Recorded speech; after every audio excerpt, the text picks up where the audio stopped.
parce que tu as fait A, B, C, depuis le CP1, on nous a bombardé, on a dû apprendre par cœur. Oui, il faut s'entraîner à apprendre.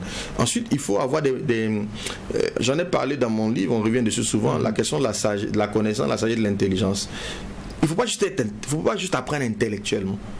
Et ça, c'est le problème de nos jeunes. Focuser sur l'obtention de diplôme. Non. Il faut avoir de la connaissance. Et la véritable connaissance, là, ça fait mal d'apprendre.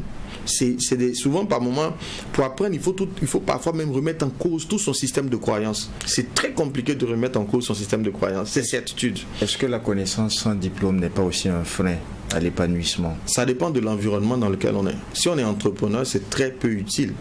Voilà. Mais si on est... Pas la connaissance n'est pas peu utile, on parle du diplôme, c'est clair. Hein. Bien sûr, je vous dis que vous prenez nos ladji.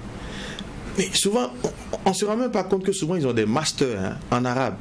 On pense parce qu'ils ne parlent pas français, ils ne sont pas intellectuels. Ça n'a rien à voir. Il y en a qui ont appris l'arabe, ils lisent en arabe, ils font des recherches sur le net en arabe.